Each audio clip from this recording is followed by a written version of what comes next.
Hi guys, welcome back to my YouTube channel. If this is your first time here, I'm so happy to have you here. I hope you enjoy it. I hope you like, I hope you share, and I hope you subscribe. And I hope you turn on your post notifications as well so that you don't miss any new videos that come on the channel.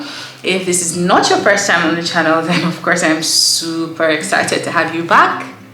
And I hope you enjoy this video. We do amazing things on this channel and I'm sure you'll enjoy the ride. So let's get into it. Today we will be talking about navigating change and seasons of change. Change is a very natural part of life. It is not something that we can avoid. You know, it's not, it just is what it is, and it's constant. Like they say, change is constant. But the fact that change is constant does not stop change from being difficult and hard and overwhelming and just, yeah, sometimes it's just downright terrible, but it is what it is and it's a part of life. So I think that since it's constant and we already know this, then we should be prepared to handle it and to process it and deal with it when it comes, because it definitely will come. And that is what we are going to be talking about this time on this video. I've personally been navigating change recently. I'm in a transitionary phase of my life, if you will, and I decided to make a list of the things that I'm doing to process this and deal with this present season of my life, and I'm sharing that with you. So let's get into it. So the first thing that we are going to be talking about today, as you know, a way to navigate seasons of change in your life, is number one, acknowledging the change. You cannot even navigate what you have not acknowledged. So first of all, acknowledge that something is changing. There's a way that things were, there's a way that things are becoming, and this in-between process where the transition is happening and the change is happening, acknowledge it. If you don't acknowledge it, you will not recognize the feelings that come with it, and that's not helpful for you. So start by acknowledging it. Acknowledge that it's natural. You're not the first to experience it. You will not be the last, and you can, navigate it successfully. So again, first step is acknowledging that the change is happening and the change is real. The second step, which is also very, very similar to the first one, is acceptance. So like with everything that you're dealing with, there is the tendency to be in denial and to just act like it's not happening. It's the easier thing to do, but it's not the most beneficial. So start by accepting change. Embrace acceptance as a part of your journey. Accept what it is that you're feeling. I can only imagine what navigating change comes with. I can speak for myself, processing everything I've been processing. I've been feeling very anxious. I'm feeling overwhelmed. There's a lot of fear. There is a lot of uncertainty, and these are not very positive feelings to deal with, and they're definitely not easy. So the only way to put a name on these feelings and then deal with the feelings and understand where they're coming from is by accepting change. So practice acceptance today. The third step is to reflect on past transitions. This is something that I learned from my mom, actually, and not necessarily to do with change, but just as a principle of life generally, and I found it to be applicable in multiple areas of my life, which is reflecting on past transitions. But I guess in the context that I've learned it from my mom is being the sort of person that has a track record or keeps a track record, and she always talks to me about it in reference to God. She says, keep a track record for God, like have a list of all the times that God has come through for you in the past, or God has rescued you or shown himself faithful in your life, so that when you're going through difficult times, you can think back on the times that you were in a rut or you felt like everything was going to shit, and God came through and saw you through the situation that you were in, and that can give you confidence to deal with whatever it is that you're dealing with in the present. And so in the context of change, I see it as reflecting on areas of transition that you've experienced in the past, because even if what you're currently dealing with or processing feels like the first of its kind, you've dealt with change in the past. Small change, big change, medium change, sometimes change that you haven't even really recognized to be change, but you have experienced things like this in the past.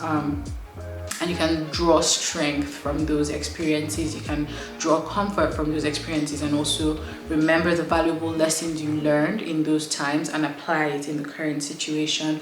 And if you are super unique, you've never experienced change before, then at the very least you've seen people go through change around you, your friends, your family, your loved ones, colleagues, people that you're in proximity to. You've seen them experience change, and you've also seen how that has been for them. So you can draw strength from the experiences of other people and pick up lessons that you've learned along the way and use that as a sort of North Star for you as you're going through the current phase of transition in your life. The fourth thing is to set realistic expectations. I learned this lesson in 2020, and I actually learned it from my therapist at the time. I was speaking to a therapist, and I remember 2020 was a crazy year. It was the pandemic. Life was hard. Life was like nothing we had ever experienced before. And for me, I was also dealing with a lot of depression. At the time, I was not my best self, and so I was in therapy. And I was also going to be moving countries the very next year. So in January of 2021, I was going to be moving countries. So I remember in therapy, I used to tell my therapist that at the time, I can't wait to, relocate. Like, everything's going to get better. I'm going to be happy. I'm going to die. I'm going to this. And it was almost as though I hinged all of my happiness and success and hopes and dreams on the experience of moving country, on the change that was about to happen.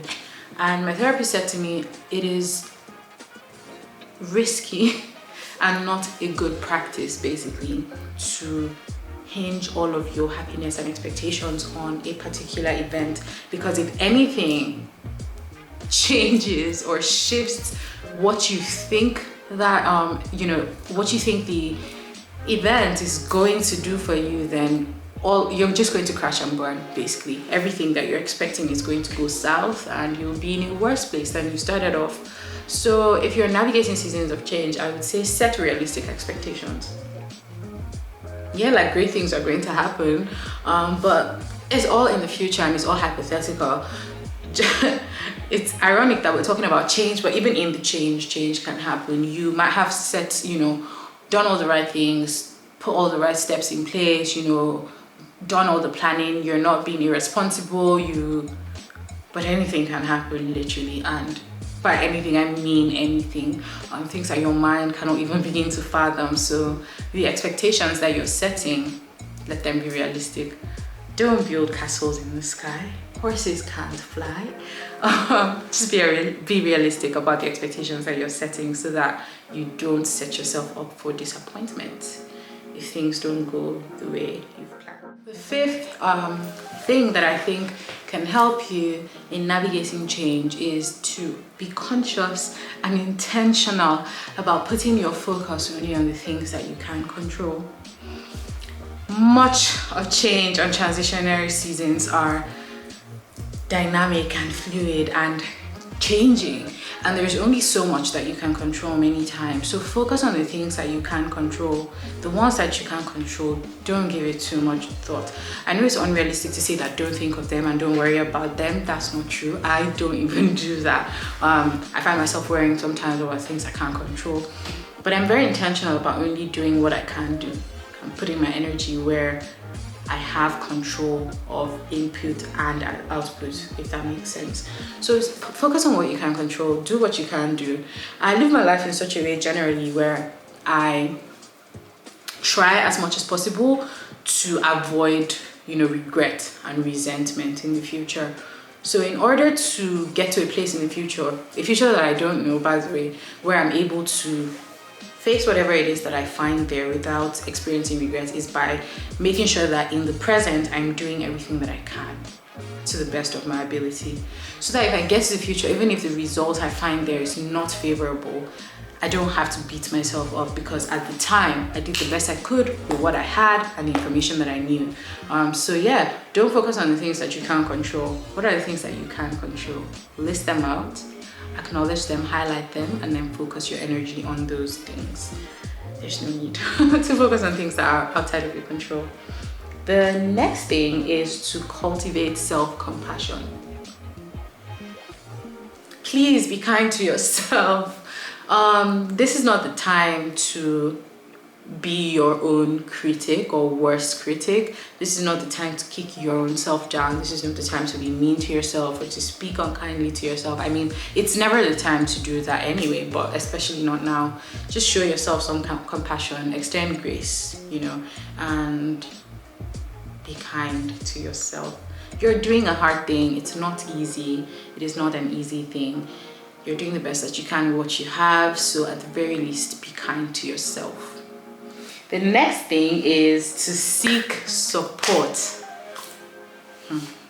You can't do it alone. Like, I know that there are parts of transition and parts of change that you have to do by yourself. There are, you know, lengths on the journey that you have to go alone, but the whole thing you don't have to do it by yourself. Find support, seek support.